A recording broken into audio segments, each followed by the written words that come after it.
말씀이 우리에게 걸림이 될 때입니다. 말씀이 우리에게 걸림이 될 때. 우리가 신앙생활을 하면서 이 말씀이 우리에게 언제나 위로만을 주는 그런 도구가 아니라는 것을 깨달을 때가 오게 되죠. 말씀에 걸리는 그러한 경험들을 하게 됩니다.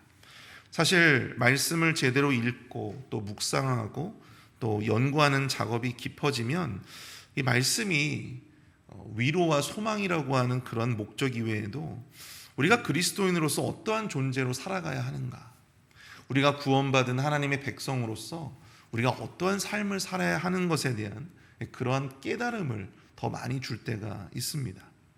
하나님의 자녀로서 구원받고 장차 완성될 천국의 백성으로서 어떤 존재가 되어야 하는지에 대한 그런 방향성을 우리가 이 말씀을 통해서 우리가 깨닫게 된다고 하는 것이죠. 예수님의 오병이어 기적 이후에 수많은 무리들이 예수님을 따랐습니다. 그들이 예수님을 따랐던 이유는 예수님을 임금으로 삼고 또 예수님을 통해서 더 많은 빵과 더 많은 풍요로움을 원했기 때문이었습니다. 그러나 예수님은 기적 이후에 그들이 기대했던 말씀이 아니라 오히려 다른 말씀을 전하게 되시는데요. 바로 자기의 살과 자신의 피를 먹고 마시라고 하는 말씀이셨어요. 그들이 기대했던 것과 예수님의 말씀이 충돌하고 또 그들의 마음속에서 예수님의 그런 말씀들이 걸림이 되어졌을 때 많은 사람들이 오늘 본문을 보시면 예수님을 떠났다, 그렇게 말씀하고 있습니다. 오늘 본문은 그렇게 주님의 말씀이 나에게 걸림이 될 때, 우리에게 걸림이 될 때에 우리가 과연 어떠한 선택을 해야 하는가, 거기에 대한 분명한 가르침을 우리에게 주고 있다라고 하는 것이죠. 말씀에 걸린다라고 하는 것이 과연 나쁜 걸까? 그것은 나쁜 것만은 아니고 오히려 그것을 계기로 더 말씀을 우리가 붙들고 우리의 신앙과 우리의 믿음이 더욱더 견고하게 세워질 수 있는 계기가 될 수도 있다라고 하는 것을 오늘 본문은 보여주고 있습니다. 오늘 새벽에는 특별히 그러한 순간에 말씀이 우리의 마음과 우리의 기대와 우리의 생각이 걸리게 되어졌을 때 과연 우리는 어떠한 선택을 해야 우리의 신앙이, 우리의 믿음이 더욱더 견고하고 건강하게 자랄 수 있는, 성숙할 수 있는 기회가 되어질 수 있을까? 우리가 그것을 오늘 본문의 말씀을 통해서 함께 살펴보고 은혜를 나누어 보고자 합니다. 말씀이 우리에게 걸림이 될 때에 우리는 첫 번째로 우리에게 진정 필요한 것이 무엇인지를 바로 돌아봐야 한다라고 하는 사실입니다. 말씀이 우리에게 걸림이 될 때 우리는 우리에게 진정 필요한 것이 무엇인가를 돌아봐야 한다. 여러분 60절과 61절 말씀을 한번 볼까요? 제자 중 여럿이 듣고 말하되 이 말씀은 어렵도다 누가 들을 수 있느냐 한데 예수께서 스스로 제자들이 이 말씀에 대하여 수군거리는 줄 아시고 이르시되 이 말이 너희에게 걸림이 되느냐. 오병이의 기적 이후에 12제자 이외에도 정말 많은 무리들이 예수님을 따랐습니다. 오늘 본문 60절을 보시면 그 사람들 중에 여럿이 이런 말을 하는 거예요. 이 말씀이 어렵도다 누가 들을 수 있겠느냐. 그렇게 이제 불평을 하기 시작했다라고 하는 것이죠. 사실 이들이 예수님이 하시는 말씀이 정말로 이해하기가 어렵고 정말로 그 말씀을 듣기 어려워서 이 말씀이 어렵다고 한 것은 아니었습니다. 여기서 말씀하고 있는 바로 이 말씀이라고 하는 것, 이것은 바로 앞 단락에서 자신의 살과 피를 먹고 마시라는 바로 예수님의 말씀 때문이었어요. 예수님은 예수님의 이 말씀을 듣고 수군대는 그들에게 예수님은 이런 질문을 하십니다. 이 말이 너희에게 걸림이 되느냐?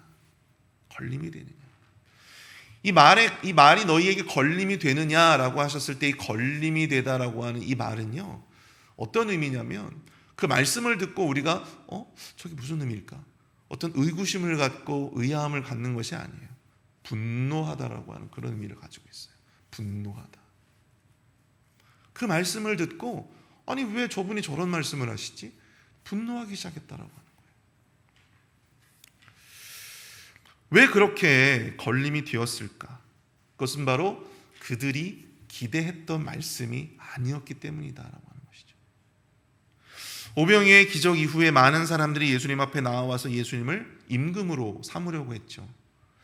이들이 예수님을 왕으로 삼으려고 했던 것은 예수님을 왕으로 그들이 섬기기 위해서 왕으로 삼으려고 했던 것이 아니었어요.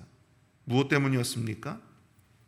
예수님을 왕으로 섬기면 예수님으로부터 떨어질 것들이 더 많을 것이다라고 생각했기 때문이었습니다. 더 많은 떡이 생기고 더 많은 빵이 생길 것이다 생각을 했던 것이죠. 그들은 어떻게 더 많은 떡을 배불리 먹을 수 있느냐에 더 많은 관심을 갖게 되었습니다. 내가 예수님을 따라다니면 더 많은 떡을 먹게 되겠지. 내가 예수님을 따라다니면 더 높은 지위와 명성을 갖게 되겠지. 내가 예수님을 따라다니면 더 많은 만족과 성공을 거두게 될 것이다. 이런 기대로, 이런 마음으로 예수님을 따라다니기 시작했다라고 하는 사실입니다. 우리가 말씀에 부딪히는 때가 언제인지를 한번 여러분들 곰곰이 생각을 해보십시오. 말씀에 대한 우리의 기대가 말씀과 충돌하게 될 때, 그 기대와 달라지게 되어졌을 때 바로 우리는 그 말씀에 대해서 걸리기 시작한다라고 하는 사실입니다. 여러분, 우리가 보통 말씀을 들으면 우리가 무엇을 얻기를 원합니까? 그 말씀을 통해서 내가 위로를 경험하기 원하고, 또 우리가 그 말씀을 통해서 이 절망에 빠진 우리가 이 소망을 더 얻기를 원하고, 또 어떤 사람들은 자신의 죄책감이 그 말씀을 통해서 내가 너를 용서한다 라고 하는 그 예수님의 말씀을 듣고 내가 그 말씀을 통해서 어떤 내가 용서받았다라고 하는 어떤 그런 마음을 얻기 원합니다. 어떤 사람들은 또한 축복을 기대하기도 하죠. 그러나 우리의 이런 기대와 다른 하나님의 말씀을 듣고 하나님의 말씀을 설교를 통해 들을 때 우리의 마음은 차갑게 식어질 수 있다라고 하는 사실입니다. 우리의 기대와 다른 말씀에 실망하기 시작하고, 또 어떤 경우에는요, 그 말씀을 우리가 판단하기 시작하고 그 말씀을 전하는 목회자를 또한 공격하고, 또한 그 목회자에 대해서, 교회에 대해서 회의를 품고 다른 또 목회자를 찾고 다른 교회를 찾아다니는 그러한 것을 심각하게 고민하게 된다라고 하는 사실입니다. 근데 한번 62절과 63절을 보십시오. 그러면 너희는 인자가 이전에 있던 곳으로 올라가는 것을 본다면 어떻게 하겠느냐? 살리는 것은 영이니 육은 무익하니라. 내가 너희에게 이른 말은 영이요 생명이라. 살리는 것은 영이니 영은 무익하니 육은 무익하니라. 내가 너희에게 이른 말은 영이요 생명이라. 예수님은 지금 그들이 기대하는 말씀이 아니라 그들에게 꼭 필요한 말씀을 주시고 계신 거예요. 그들이 기대하는 말씀을 주시는 것이 아니라 그들에게 꼭 필요한 말씀을 주시는 것입니다. 지금 그들이 우선적으로 해결해야 할 문제는요, 육체적인 배고픔을 해결하는 이 빵의 문제가 아니었어요.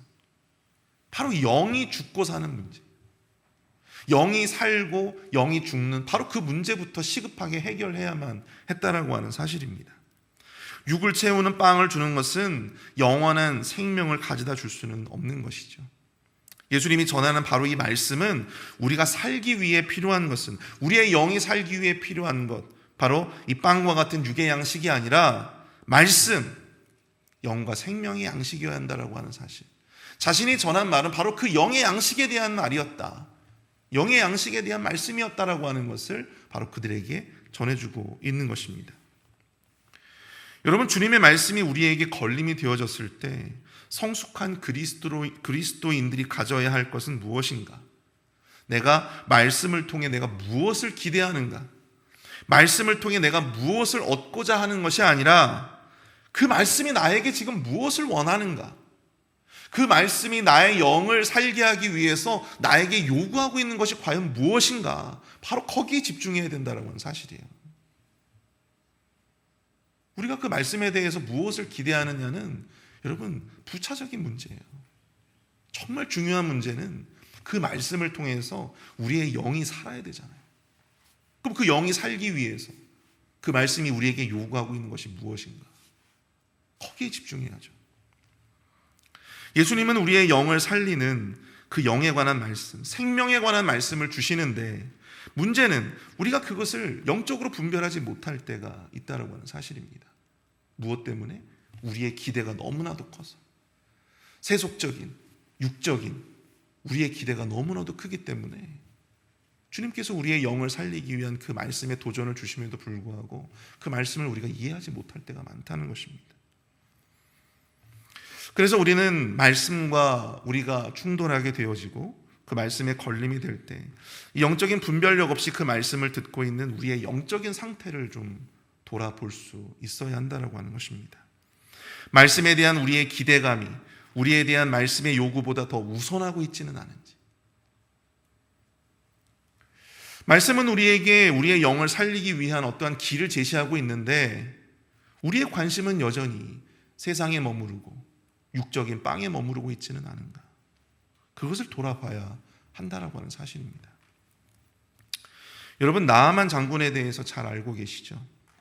그는 고질적인 나병을 고치기 위해서 누구를 찾아갔습니까? 바로 엘리사 선지자를 찾아갑니다. 그 나름대로는 큰 기대감이 있었습니다. 성경을 보시면 엘리사가 자신에게 나와서 하나님 여호와의 이름을 부르고 그의 손을 이 환부 위에 이렇게 흔들어서 자신의 병을 고쳐줄 것이다 라는 어떤 기대감을 가지고 있었어요. 그리고 그 기대감을 가지고 그 먼 지역을 이제 찾아간 겁니다. 그러나 엘리사는 나와보지도 않고 자신의 사자를 통해서 어떤 메시지를 전하게 되어지는데요, 여러분 너무나도 잘 아시는 말씀이죠. 요단강에 가서 7번 씻으라.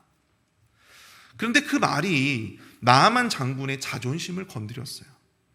그리고 다메섹강 아바나와 바르발이 이스라엘의 모든 강물보다 낫지 않느냐 하면서 분노하고 다시 길을 돌아서려고 하였습니다. 그러나 이내 그의 충성스러운 종들의 말을 듣고 엘리사의 말대로 요단강에서 7번 몸을 씻고 결국에는 그 모든 나병이 깨끗하게 나음을 입게 되었던 것이죠.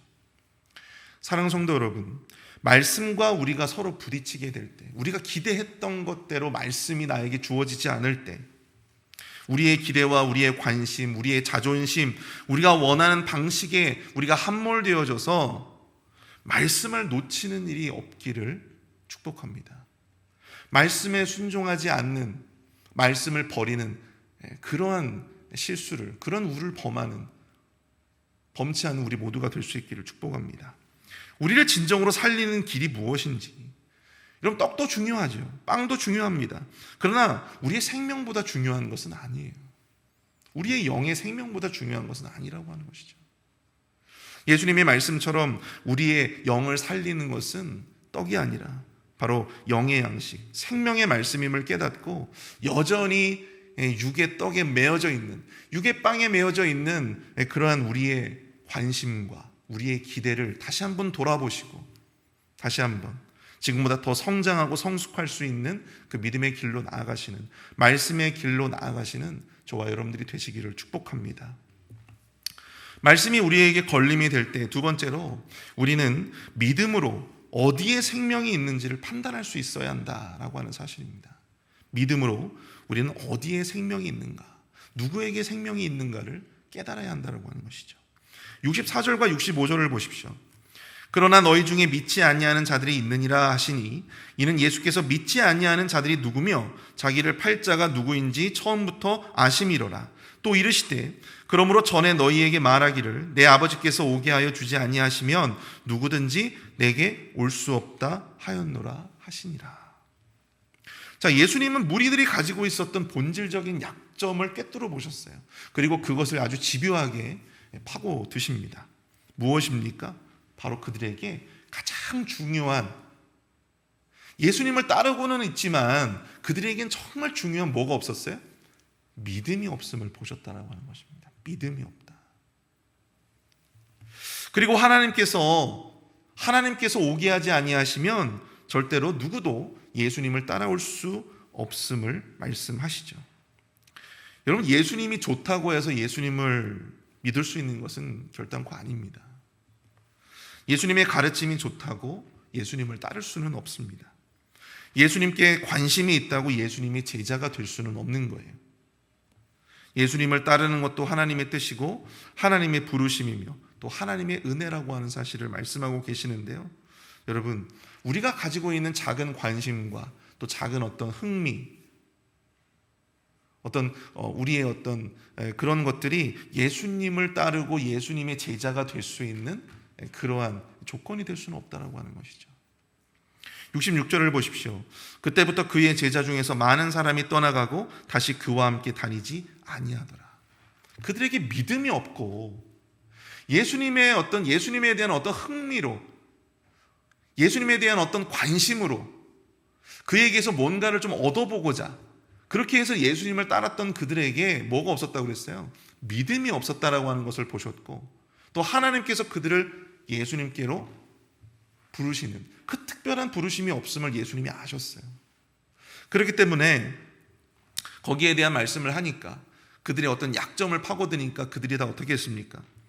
그 제자 중에서 많은 사람이 떠나가고 다시 그와 함께 다니지 아니하더라. 많은 사람들이 예수님을 떠났습니다. 그리고 다시는 예수님과 함께 다니지 않았다고 합니다. 아마도 이 중 상당수가 예수님의 어떻게 보면 대적자가 되지 않았을까 생각이 되어져요. 나중에 예수님이 십자가를 지셨을 때 이들 중에 상당수가 아마 예수님에게 침을 뱉고 돌을 던졌을 거라 생각이 됩니다. 사랑하는 성도 여러분, 우리가 믿음이 없이 하나님의 어떤 특별한 소명과 특별한 부르심이 없이는 결코 그리스도인도 하나님의 자녀도 예수님의 제자도 될 수 없습니다. 예수님에 대한 나의 작은 지식이, 또한 나의 작은 관심이, 나의 작은 흥미가 우리로 하여금 끝까지 예수님을 따르고 끝까지 예수님의 제자로서 남게 할 수 없다라고 하는 사실이에요. 중요한 것은 무엇입니까? 우리가 예수님을 끝까지 쫓기 위해서는, 끝까지 예수님의 제자로 남기 위해서는 필요한 것이 바로 두 가지, 믿음이고 하나님의 특별하신 부르심이다라고 하는 사실입니다. 그래서 때로 주님은 말씀을 통해서 우리에게 그것을 직면하실 때가 있어요. 우리의 약점을 들어 말씀이 자꾸만 나를 힘들게 할 때가 있어요. 말씀이 자꾸만 나를 힘들게 할 때가 있어요. 그 말씀이 나의 상처와 약점을 파고들 때가 있습니다. 근데 그러한 이야기를 들었음에도, 그런 말씀이 나에게 주어졌음에도, 그럼에도 불구하고 우리가 주님을 따를 수 있는가?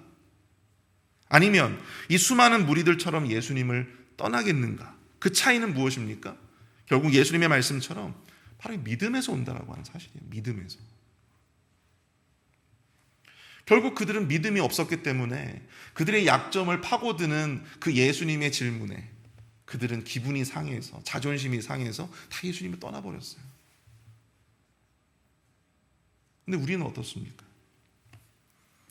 예수님은 12 제자들에게도 이렇게 물으십니다. 너희도 가려느냐? 너희도 가려느냐?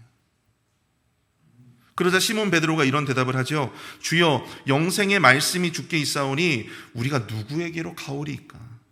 우리가 주는 하나님의 거룩하신 자인 줄 믿고 알았사옵나이다. 여기서 베드로는요, 우리가 라고 하는 1인칭 복수를 사용하고 있습니다. 그러므로 이 고백은 그냥 베드로 혼자만의 고백이 아니었어요. 가룟 유다를 제외한 거기 남겨져 있는 11명의 모든 예수님의 제자들, 바로 그들의 신앙의 고백이었습니다. 그리고 여기서 믿고 알았사옵나이다 라고 번역된 이 단어의 시제가요, 여러분 완료형이에요. 완료형. 그때마다 흔들리고 좌지우지되는 그런 믿음이 아니었고요, 또 일시적인 관심과 지적인 호기심에서 발생되는 그런 알미 아니었다라고 하는 사실입니다. 때때로 우리에게 주어지는, 우리와 부딪히는 하나님의 말씀, 그것은 우리의 믿음을 더욱더 검증하고 우리의 믿음을 더욱더 견고하게 세워갈 수 있는 영적인 기회가 될 수 있음을 우리가 깨달아야 할 줄 믿습니다. 인간의 기대와 관심이 아니라 하나님의 선택과 부르심, 그리고 믿음으로 주님을 따르는 사람들은 말씀이 자신과 걸림이 되어지고 그 말씀이 나의 기대와 나의 관심과 이렇게 충돌하게 되어졌을 때 믿음이 있는 자들은 그럼에도 불구하고 주님의 말씀을 붙든다라고 하는 사실입니다. 솔직히 여러분, 베드로라고 예수님의 말씀이 다 이해가 되고 예수님의 말씀이 다 그렇게 납득이 되었겠어요? 저는 그렇지 않다고 봅니다. 베드로라고 해서 여러분들 예수님이 그러한 말씀을 하셨을 때 실망하지 않았겠어요? 그러나 베드로는 그럼에도 불구하고 생명이 예수님께 있음을 알았기 때문에 말씀을 믿음으로 붙들었고, 뒤에 나오는 가룟 유다와 수많은 무리들은 생명보다 자기 마음의 만족과 이해와 납득을 위한 길을 걸어갔지만, 이 베드로와 11명의 제자들은 어떻습니까? 믿음으로 주님의 길을 따라갔다라고 하는 사실입니다. 사랑하는 성도 여러분, 말씀과 우리의 기대 그리고 우리의 이해가 부딪히게 되어졌을 때, 충돌하게 되어졌을 때 과연 어디에 생명이 있는지, 어떤 길에 과연 생명이 있는지, 어디에 과연 내 영의 생명을 걸 수 있는 그 자리인지를 여러분들 우리가 분명하게 인지할 수 있기를, 판단하시는 저와 여러분들이 되시기를 축복합니다. 비록 완벽하게 이해되지 않아도, 비록 완벽하게 우리가 납득되어지지 않아도, 그 길이 막연하고 또 막연하지만 그 믿음의 길을 걸어갈 때 그 도전의 끝에는요, 분명히 주님이 약속하시는 생명이 있는 줄 믿습니다. 그런 의미에서 본다면 이 말씀의 부딪힘은, 이 말씀과 나의 어떤 그런 기대와 관심의 충돌은 여러분 단순한 어떤 시험이 아니고요, 그럼에도 불구하고 너희도 가려느냐? 라고 하시는, 우리의 더 큰 믿음과 결단을 요구하시는 주님의 음성으로 들으시는, 주님의 기대로 들으시는 저와 여러분들이 되시기를 축복합니다. 오늘 말씀을 생각하면서 이 시간 함께 기도할 수 있기를 원합니다.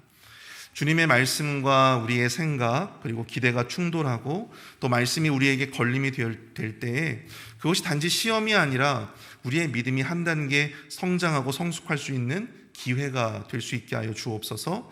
우리의 기대와 이해에 가려져서 생명의 말씀을 온전히 분별하지 못하는 것은 아닌지, 완전히 이해되지는 않아도 믿음으로 과연 어디에 생명이 있는지, 누구에게 생명이 있는지를 판단하며 오직 예수님의 길을 따라갈 수 있는 우리의 믿음을 갖게 해달라고 이 시간 함께 기도하며 나가도록 하겠습니다. 함께 기도합니다.